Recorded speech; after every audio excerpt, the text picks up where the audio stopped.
Bible مقدس میں نہیں لکھا گیا۔ پھر بھی یوحنا کی انجیل میں خداوند یسوع اور کسی دوسرے فرد کے درمیان ہونے والے مکالمے سب سے زیادہ طویل اسی واقعہ میں ہے۔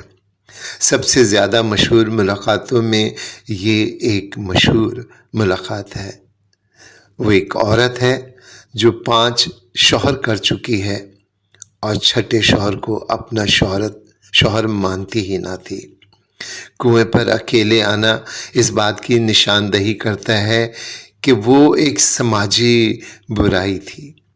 خود خداوند یسوع المسیح نے تعلیم دیتے وقت کہا تھا کہ جو اپنی بیوی کو چھوڑ دیتا اور چھوڑی ہوئی سے بیاہ کرتا ہے زنا کرتا ہے۔ یوں زنا کی علامت یہ عورت۔ میرے عزیزو، یہودی معاشرے میں کسی اجنبی عورت سے تنہائی میں بات کرنا ممنوع اور معیوب تھا، لیکن خداوند یسوع نجات کا پیکر ہے۔ جب وہ کسی گنہگار کی زندگی میں آتا ہے تو اس کی حیثیت اور اس کی حیت سب کچھ بدل دیتا ہے۔ طنز، نفرت، حقارت اور تجسس سے شروع ہونے والی گفتگو نجات، رہائی اور مقدسین میں بدل گئی۔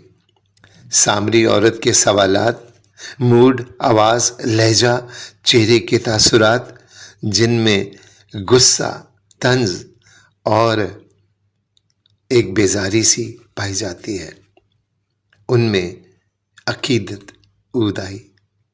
اس کے سوالات اور جوابات، پیش کردہ تمثیلیں، اس کے الفاظ کے پیچھے وہ سچائی جھلکتی ہے جو کسی یہودی عالم کے لہجے میں بھی نہیں پائی جاتی۔ وہ پانی لینے آئی تھی، لیکن جب ماشے یعنی یسوع کو پا لیا تو گھڑا کنویں پر ہی چھوڑ گئی اور اپنے بہنوں، بھائیوں، اڑوس پڑوس اور ہر جاننے والے کے پاس گئی۔ وہ جو اکیلی آئی تھی اور اکیلی گئی تھی، لوٹ کر آئی تو ایک بڑے ہجوم کے ساتھ۔ خداوند یسوع مسیح ایک زانی عورت کو ناپاک سے پاک بنانے کی طاقت اور قدرت رکھتا ہے۔ وہ ہمارے سسٹم کو بدل دیتا ہے، وہ ہماری سوچوں کو بدل دیتا ہے، ہمارے خیالوں کو بدل دیتا ہے۔ وہ سنر سے سینٹ بنانے کی طاقت رکھتا ہے، یعنی گنہگار سے مقدس۔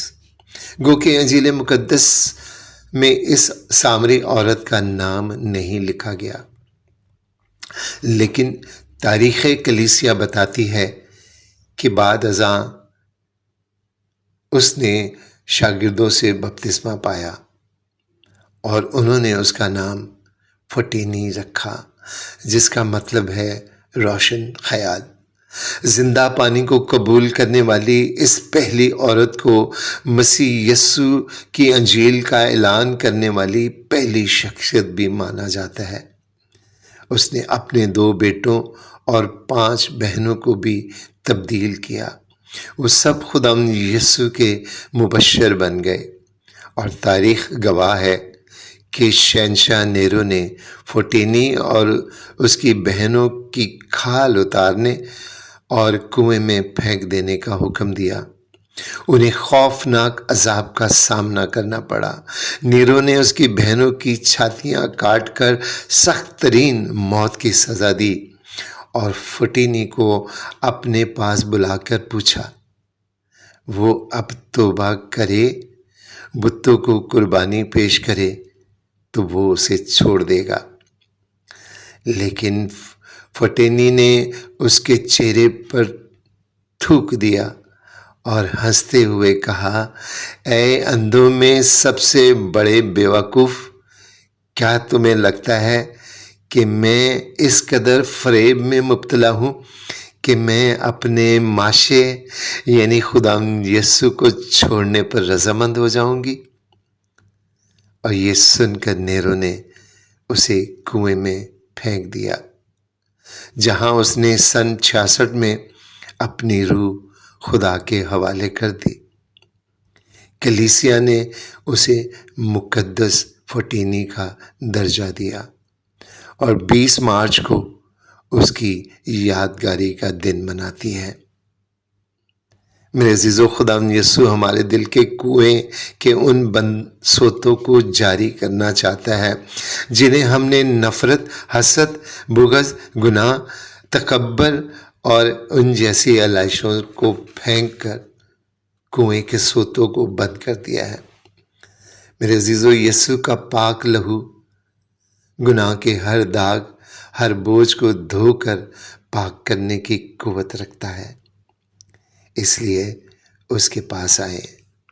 وہ ہر گنہگار سے پیار کرتا ہے اور زندہ پانی دینا چاہتا ہے۔ اس نے اپنے اس کلمے سے،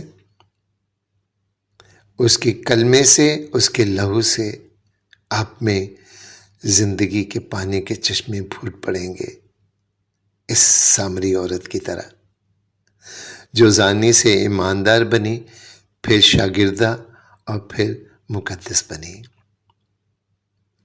آئیں، یسوع کے پاس آئیں اور زندگی کا وہ پانی حاصل کریں جس سے زندگی کے چشمے آپ میں پھوٹ پڑے۔